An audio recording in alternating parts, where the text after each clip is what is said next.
বিদ্যুৎ সংকটে ঘন ঘন লোডশেডিং হওয়ায় বিপর্যস্ত ময়মনসিংহের শহর থেকে গ্রামাঞ্চল। কর্মচারীদের নিয়ে চরম বিপাকে পড়ায় বন্ধ হবার পথে রোজগার, বলছেন ক্ষুদ্র ব্যবসায়ীরা। সেখানকার পরিস্থিতি জানাতে যুক্ত হচ্ছেন সহকর্মী বাবুল হোসেন।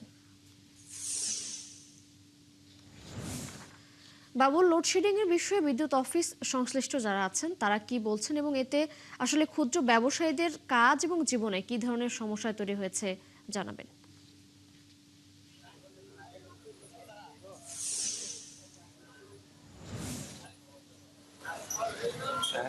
ময়মনসিংহের বিদ্যুৎ বিক্রয় ও বিতরণ বিভাগ 2 এর নির্বাহী প্রকৌশলী সুব্রত জানিয়েছেন যে গত রাত থেকে পরিস্থিতির কিছুটা উন্নতি হয়েছে। তিনি দাবি করেছেন যে 90 মেগাওয়াট যে চাহিদা রয়েছে তার এর মধ্যে গত রাত পিক আওয়ারে তিনি 82 মেগাওয়াট বরাদ্দ পেয়েছেন।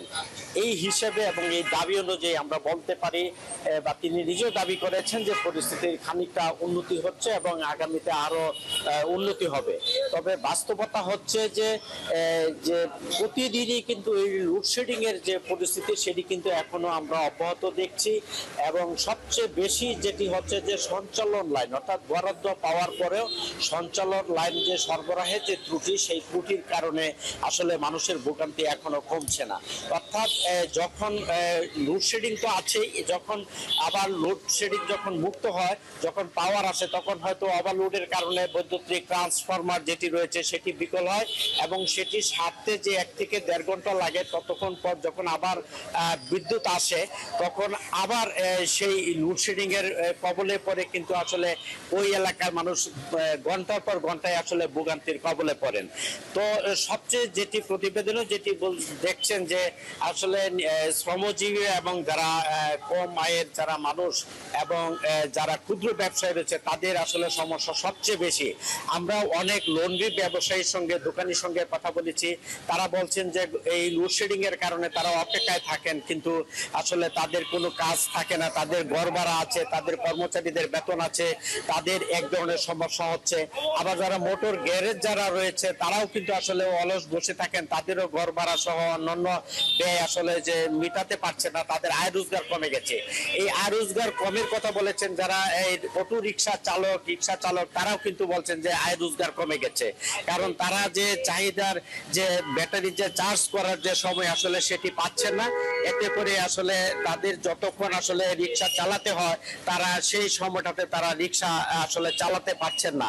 এবং একই অবস্থায় গ্যাসের যে পাম্পগুলো রয়েছে সেখানে আসলে বিদ্যুৎ সরবরাহের অভাবে তারা কিন্তু আসলে এই যে চাহিদার গ্যাস সেটি তারা দিতে পারছেন না। তো আমরা একজন রিক্সা ড্রাইভারের সঙ্গে একটু কথা বলতে চাই, তিনি আসলে কথা বলতে চাচ্ছেন না। আমরা আরেকজনের চেষ্টা করি যে লোডশেডিং এর অবস্থা, যে লোডশেডিং এর কারণে আপনাদের কি ধরনের ভোগান্তি হচ্ছে যদি একটু বলেন। লোডশেডিং তো এখন গরমের দিন, বাচ্চা কাচ্চা আছে, ফ্যামিলি সহ থাকি, আপনারা মনে করেন যে বিদ্যুৎ তো তেমন থাকে না।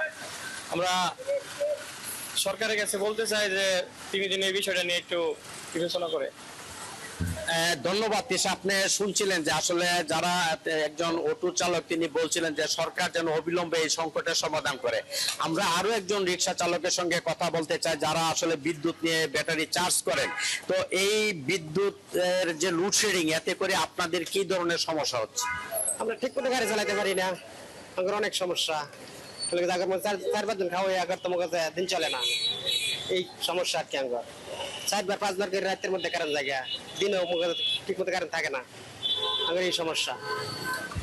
ধন্যবাদ তিশা। আপনি শুনছিলেন, আমিও যেমনটি বলছিলাম যে আসলে রিক্সা চালক যারা শ্রমজীবী কম আয়ের মানুষ তারা বলছিলেন যে আসলে তাদের যে আয় রোজগারের একমাত্র পথ যে ব্যাটারি চালিত রিক্সা, সেটি যদি প্রয়োজনীয় চার্জ বিদ্যুতের অভাবে দিতে না পারেন তাহলে তাদের যে আয় রোজগার সেটি কমে যাচ্ছে, তাদের সংসারের চাকা ঘুরছে না। এইরকম অবস্থা কিন্তু প্রত্যেকটি শ্রেণী পেশার মানুষ কিন্তু এই ভোগান্তির কথা বলছেন যে যেহেতু প্রচন্ড গরম, দিন শেষে যখন রাতে ঘুমাতে যান তখন আসলে বিদ্যুৎ যে সংকট এটির কারণে আসলে তাদের ভোগান্তির কোনো সীমা থাকে না।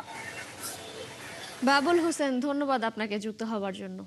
দর্শক, ময়মনসিংহ থেকে লোডশেডিং এর খবরাখবর নিয়ে যুক্ত ছিলেন আমাদের সহকর্মী বাবুল হোসেন।